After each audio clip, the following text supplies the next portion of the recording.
오늘의 주요 뉴스입니다. 줄기세포를 이용해 파킨슨병을 근본적으로 치료하는 약물이 개발됐습니다. 배아 줄기세포로 도파민을 분비하는 신경세포를 만드는 방법인데 동물 실험 성공에 이어 실제 환자를 대상으로 임상시험도 진행 중입니다. 유엔 기후변화협약 당사국 총회가 각국의 이견을 좁히지 못한 채 연장전에 들어갔습니다. 주요 산유국들의 반대로 합의문 초안에 화석연료 단계적 퇴출 문구가 빠지면서 100여 개 참가국이 반대하고 나선 건데 합의가 최종 결렬될 가능성도 나오고 있습니다. 전기장판을 라텍스나 메모리폼 침구와 함께 사용해 화재가 발생하는 사고가 잇따라 발생하고 있습니다.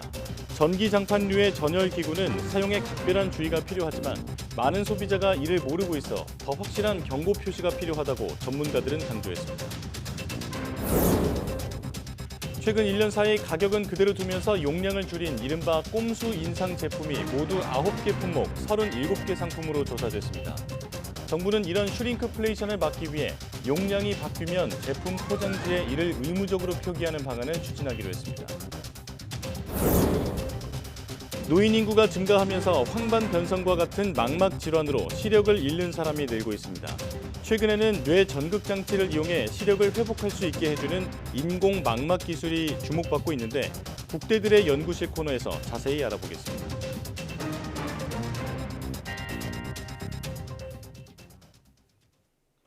여러분 안녕하십니까? 12월 13일 사이언스 투데이입니다. 뇌가 퇴행하면서 손발이 떨리고 몸이 서서히 마비되는 파킨슨병은 아직 치료제가 없는데요. 국내 연구진이 줄기세포를 이용해 파킨슨병을 근본적으로 치료하는 약물을 개발하고 임상시험을 진행하고 있습니다. 최소라 기자입니다. 전설적인 권투 챔피언 무하마드 알리가 말년에 앓았던 파킨슨병. 뇌 특정 부위가 퇴행하면서 동작이 느려지고 손발이 점점 떨리고 근육이 마비됩니다. 도파민 분비 세포가 부족해지기 때문인데 증상을 완화하는 것이 최선일 뿐 아직 치료제는 없습니다. 국내 연구진이 줄기세포를 이용해 파킨슨병을 치료하는 방법을 찾았습니다. 인간 수정란에서 얻은 배아 줄기세포입니다. 영양분을 주고 일주일 이상 배양해 수억 개 세포로 키워냅니다. 일부를 떼어내 신호분자를 투입하자 돌기가 뻗어나오면서 도파민을 분비하는 신경세포의 모습을 띱니다. 이렇게 만든 도파민 분비세포의 순도는 99.57%로 순도가 90% 초반대에 그친 미국과 유럽 연구팀보다 한층 높은 안전성을 확보했습니다. 저분자 화합물만 사용해서 배아줄기세포에서 도파민세포로 분화시키는 과정을 우리가 만들었기 때문에 아주 높은 수율의 도파민세포를 얻을 수 있고 3D에 의한 대량 생산도 우리가 할 수가 있었습니다. 도파민 세포 손상으로 파킨슨병에 걸린 쥐에 개발된 세포를 주입했더니 도파민이 다시 생성됐고 16주 만에 운동장애도 완전히 치료됐습니다. 연구팀은 동물 실험 결과를 토대로 사람에 투여하기 위한 적정 용량을 도출했고 식약처는 올 초 임상시험을 승인했습니다. 연구팀은 지난 5월부터 실제 파킨슨병 환자의 배아줄기 세포율의 도파민 세포를 투여하는 임상시험에 돌입했습니다. YTN 사이언스 최소라입니다. 내년 7월부터 시범사업으로 도입되는 치매 주치의 서비스를 이용할 경우 환자가 내는 본인 부담률은 20%로 책정됐습니다. 보건복지부는 건강보험정책심의위원회에서 이같이 결정하고 중증 치매 환자의 경우 산정 특례에 따라 본인 부담률을 10%로 정했습니다. 치매 주치의를 이용하는 환자는 주치의를 통해 체계적으로 치료를 받고 만성질환 등 다른 건강 문제도 통합 관리받을 수 있게 됩니다. 이날 건정심에서는 또 내년 저소득층의 의료비 본인 부담 상한액을 올해 수준으로 동결했습니다. 이에 따라 소득 1분위의 의료비 본인 부담 상한액은 87만 원, 2, 3분위는 108만 원으로 동결됩니다. 이번 결정으로 저소득층 4만 8천 명 정도가 추가 혜택을 받을 수 있을 것으로 추산됩니다. 태국과 인도네시아, 말레이시아 등 동남아시아에서 코로나19가 재확산하고 있습니다. 태국 질병통제국은 지난 3일부터 한 주간 코로나19로 입원한 환자가 590명으로 급증했다고 밝혔습니다. 지난 7월 이후 최대 규모입니다. 태국의 올해 코로나19 누적 환자는 약 3만 6,800명이며 사망자는 831명입니다. 인도네시아도 수도 자카르타를 중심으로 코로나19 환자가 다시 늘고 있습니다. 지난 4일에서 10일 자카르타에서만 271건의 확진자가 보고됐고 2명이 숨졌습니다. 일주일 전 80건과 비교해 3.4배로 증가한 것입니다. 말레이시아에서도 확진자가 지난달 26일부터 일주일 동안 6,800명을 기록해 한 주 사이 약 2배로 늘었습니다. 유엔 기후변화협약 당사국 총회가 각국의 이견을 좁히지 못하면서 폐회가 미뤄졌습니다. 주요 산유국들의 거센 저항에 부딪힌 탓인데 최종 합의 결렬 가능성도 나옵니다. 보도에 최영주 기자입니다. 현지 시각 12일 폐회될 예정이었던 유엔 기후변화협약 당사국 총회가 막을 내리지 못한 채 연장전에 들어갔습니다. 합의문 초안에 기후위기 대응의 핵심으로 꼽혀온 화석연료의 단계적 퇴출 또는 감축 문구가 빠졌기 때문입니다. 대신 화석연료의 생산과 소비를 줄일 수 있다는 후퇴한 표현이 담겼습니다. It's important that we have the right language when it comes to fossil fuels. It's important that we think about how we get that balance. 최대 안건이었던 화석연료의 단계적 퇴출 합의가 불발된 건 사우디아라비아를 비롯한 주요 산유국들의 반대 때문입니다. 앞서 석유 수출국 기구 사무총장은 화석연료 퇴출에 반대하라며 13개 회원국에 서한을 보냈습니다. Lobbyists are here from the fossil fuel industry influencing these negotiations so that there's no agreement on the full phase out of fossil fuels. 당장 참가국들 사이에선 거센 비판이 터져나왔습니다. 유럽연합을 비롯해 미국과 영국, 호주 등 100여 개 나라가 합의문 초안에 반대한 가운데 특히 해수면 상승으로 생존의 위협을 받고 있는 섬나라들은 사망 진단서라며 크게 반발했습니다. 기후변화 문제를 다루는 국제환경단체들의 시위도 격렬하게 번졌습니다. This could potentially be the COP where the 1.5 target dies, and we can't let that happen. 2년 전 총회에선 석탄의 한정에 단계적 감축에 합의했고 지난해 감축 대상을 모든 화석연료로 확대하는 안이 논의됐지만 불발됐습니다. 비록 논의가 연장됐지만 이번에도 합의문 초안보다 진전될 가능성은 낮아 화석연료의 단계적 퇴출에 대한 최종 합의는 결렬될 수 있다는 전망이 나옵니다. YTN 최영주입니다.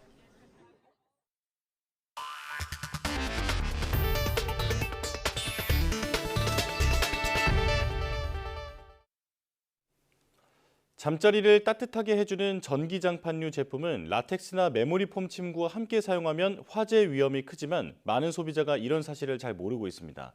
전문가들은 제조사와 판매자가 지금보다 더 확실히 경고 표시를 해야 한다고 강조했습니다. 양동훈 기자입니다.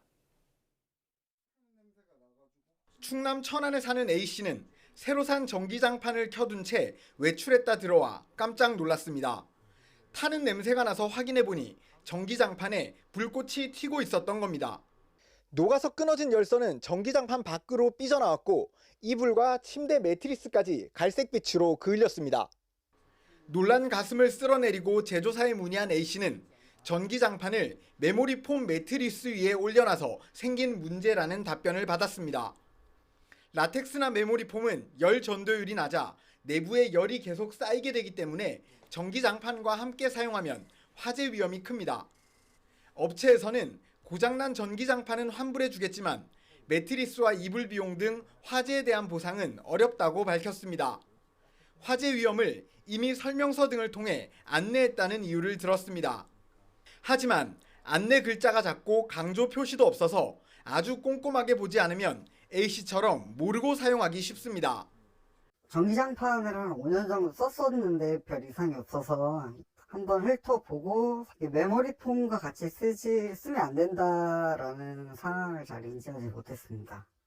지난 2018년부터 작년까지 전기장판류 전열기구 때문에 발생한 화재는 1179건에 달합니다.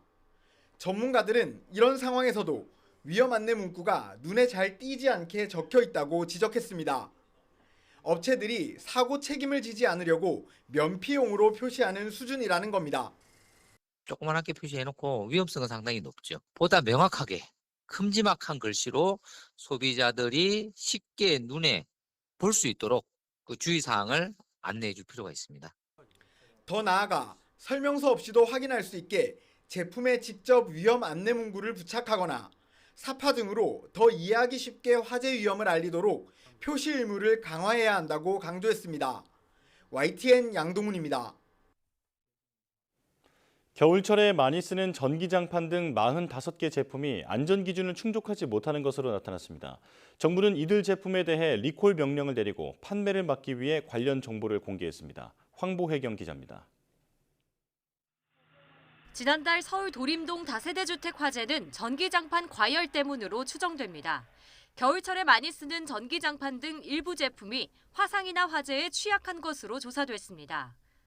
이 전기장판 속 발열선 온도는 125도로 기준치보다 30도 가까이 높게 나타났습니다. 시중에서 파는 전기 제품과 생활용품 등 1000여 개 제품을 검사했더니 45개 제품이 안전기준에 못 미쳤습니다. 특히 전기방석과 전기장판 등 14개 난방용품은 표면이나 열선 온도가 기준치를 훌쩍 넘었습니다. 유해물질이 기준치를 초과한 어린이 제품도 함께 적발됐습니다. 중국에서 수입한 어린이용 손목시계는 기준치의 270배에 달하는 납이 검출됐습니다. 국내에서 만든 스프링 공책에서도 기준치의 40배가 넘는 카드뮴이 나왔습니다. 이들 제품을 포함해 모두 45개 제품에 대해 리콜 명령이 내려졌습니다. 제품을 구매하실 때에는 KC 마크를 반드시 확인을 하시고요. 전자기기 같은 경우에는 플러그를 반드시 뽑아 놓으시기를. 국가기술표준원은 리콜 조치한 제품의 유통을 막기 위해 제품안전정보센터와 소비자24 누리집에 관련 정보를 공개했습니다. YTN 황보혜경입니다. 미중 패권 경쟁이 격화하면서 전 세계 주요 나라가 반도체를 자체 생산하려는 움직임이 바빠지고 있습니다. 산업 측면을 넘어 안보로까지 인식하면서 핵심 생산 장비 확보가 국가적 과제가 되고 있습니다. 김태민 기자입니다. 현재 전 세계 반도체의 핵심 생산 기지 역할은 우리나라와 타이완이 맡고 있습니다. 컴퓨터, 인공지능, 스마트폰의 핵심 부품인 시스템 반도체를 위탁 생산하는 파운드리 분야의 절대 강자이기 때문입니다. 하지만 미중 패권 경쟁이 격화하고 공급망 불안감이 커지면서 전 세계는 자체적인 반도체 생산 역량을 갖추는데 사활을 걸고 있습니다. 반도체 산업 육성에 50조 원을 쏟아붓겠다는 미국의 반도체법이 대표적입니다. The whole purpose of the CHIPS program is national security. And so we have to be absolutely vigilant that not a penny of this helps China to get ahead of us. 막대한 투자 비용이 드는 반도체 생산 시설 가운데서도 핵심은 네덜란드 기업 ASML이 독점 생산하는 노광 장비입니다. 극자외선을 이용해 머리카락 굵기의 10,000분의 1보다 가늘게 반도체 설계 회로를 그려 넣을 수 있는 이 장비가 없다면 첨단 반도체 생산은 불가능합니다. 반도체가 이제 점점 고도화되고 집적화될수록 그 회로가 굉장히 이제 좁고 가늘어지게 되는데요. 이 정교한 기술을 가지고 보유하고 있는 국가가 바로 이제 네덜란드이고 이 네덜란드 기업이 바로 ASML인 것이죠. 미국이 일정 수준 이상의 노광 장비를 중국에 들여보내지 못하도록 규제하는 것도 이 때문입니다. ASML과 비슷한 수준의 기술력을 갖춘 경쟁업체조차 없다 보니 누가 먼저 물량을 확보하느냐부터 치열한 경쟁이 벌어지고 있습니다. 현재는 반도체 제조를 직접 해야만 반도체가 필요한 산업을 육성할 수 있다라는 인식 때문에 반도체 제조 공급망 자체를 자국화하는 걸로 가고 있습니다. 국내 반도체 기업인 삼성전자와 SK하이닉스는 일찌감치 지분 투자와 수조 원대 장기 계약 등을 통해 ASML과 긴밀한 협력 관계를 유지하고 있습니다. 하지만 반도체 설비 확보가 국가 차원의 과제로 부상하면서 앞으로 정부 지원의 중요성도 점점 커질 것으로 보입니다. YTN 김태민입니다. 고물가 속 가격은 그대로 두면서 제품 용량을 줄이는 꼼수 인상을 뜻하는 슈링크플레이션이 화두가 된 가운데 최근 1년간 9개 품목 37개 상품의 용량이 줄어든 것으로 조사됐습니다. 한국소비자원은 슈링크플레이션 실태를 조사한 결과 이같이 확인됐다고 밝혔습니다. 소비자원이 운영하는 가격 정보 포털 참가격에서 관리하는 가공식품 가운데 19개 상품의 용량이 최근 1년 새 줄어들었고 신고센터를 통해 9개, 언론 보도를 통해 9개 상품의 용량이 줄어든 것으로 확인됐습니다. 소비자원은 홈페이지를 통해 슈링크플레이션 신고센터를 마련하고 꼼수 인상 제품 등에 대한 제보를 받고 있습니다. 가격은 그대로 두고 용량을 줄여 소비자를 눈속임하는 이른바 슈링크플레이션을 막기 위해 용량이 바뀌면 제품 포장지에 이를 의무적으로 표기하도록 하는 방안이 추진됩니다. 정부는 오늘 추경호 부총리 겸 기획재정부 장관 주재로 열린 비상경제장관회의에서 이 같은 내용의 용량 축소 등에 대한 정보 제공 확대 방안을 발표했습니다. 식품이나 생활화학 제품의 용량이 줄어 단위 가격이 상승하는 경우 포장지의 용량 변경 사실을 표시하도록 식약처와 환경부가 제도 개선을 추진하기로 했습니다.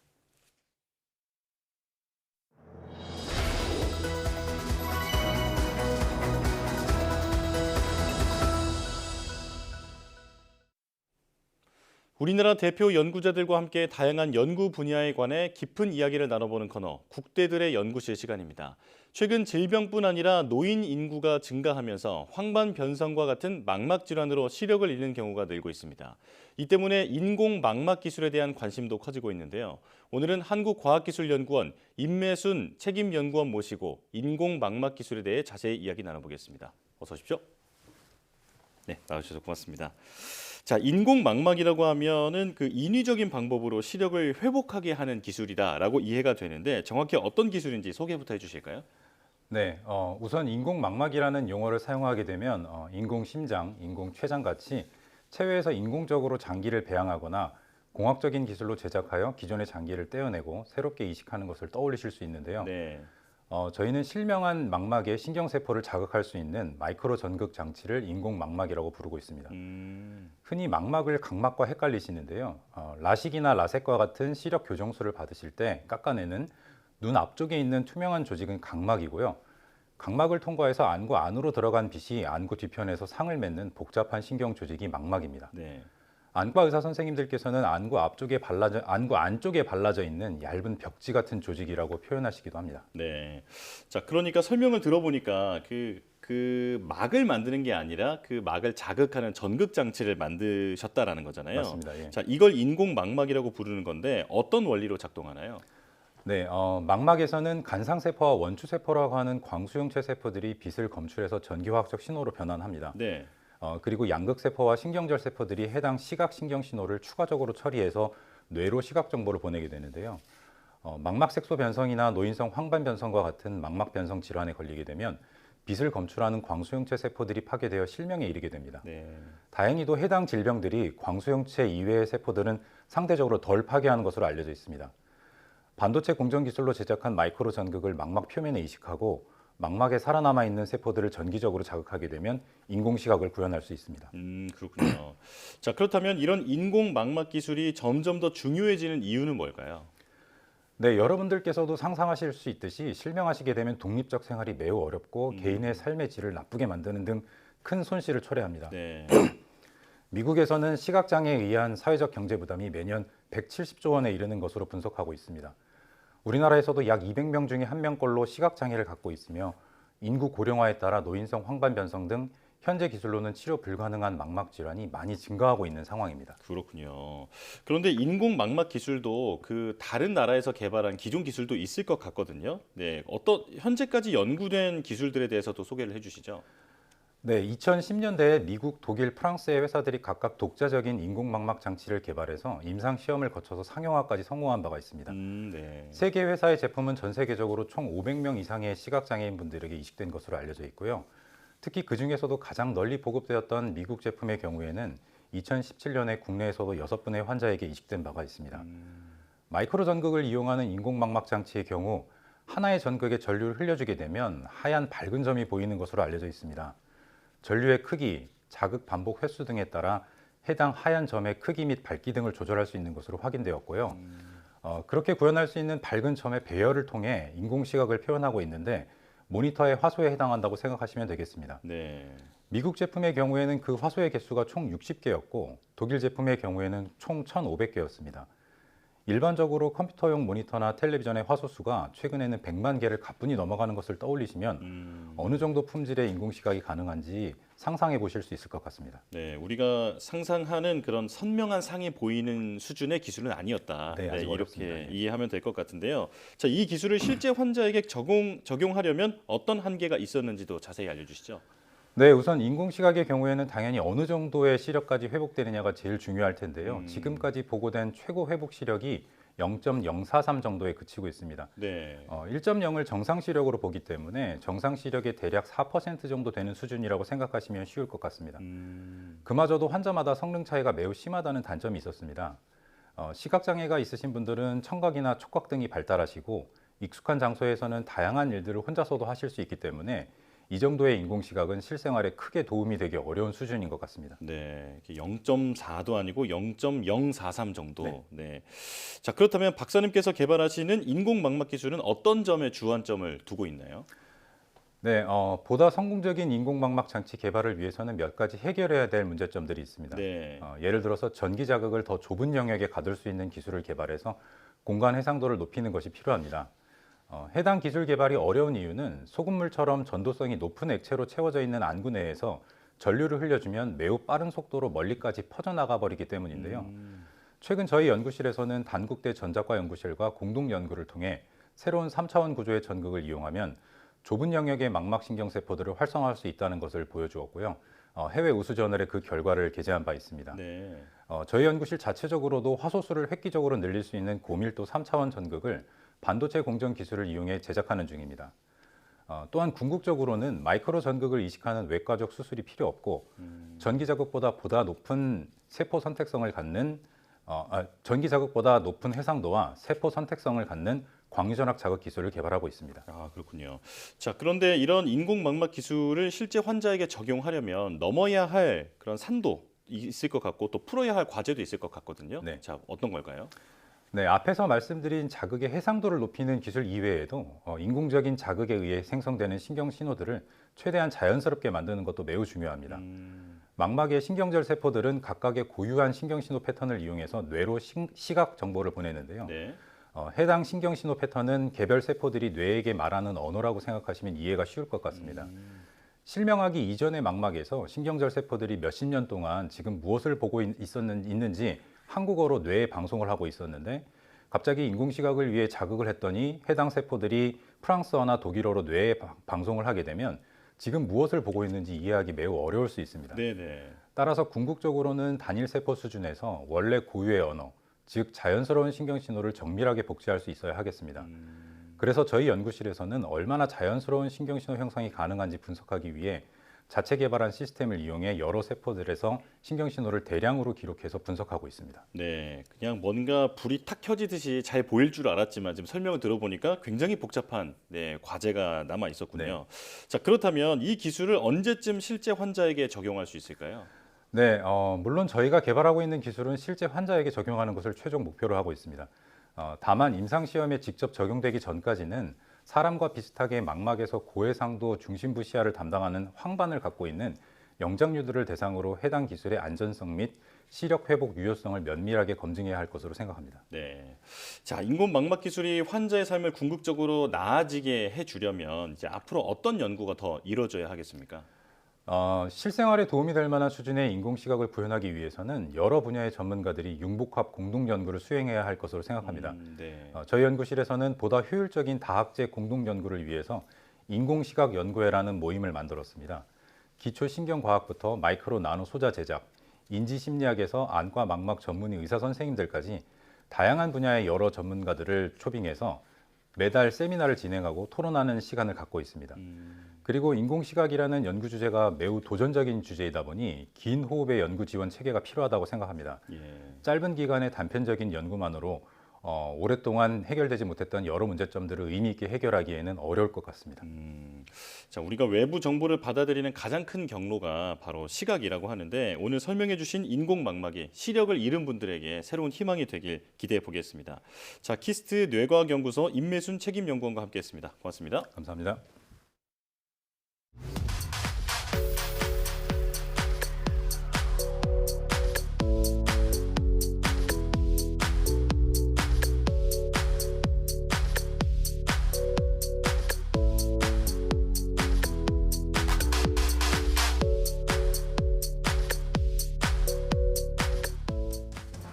앞서 전기장판과 라텍스 침구를 함께 사용했다가 화재로 이어지는 사고가 잇따르고 있다는 소식 전해드렸는데요. 라텍스나 메모리 폼은 열 전도율이 낮아 전기장판에 열이 쌓여 화재로 이어지기 쉽습니다. 되도록 함께 사용하시지 말고 다른 장판을 깔더라도 전기장판을 너무 오래 연속으로 켜두시지 않는 게 좋겠습니다. 뉴스 마칩니다. 고맙습니다.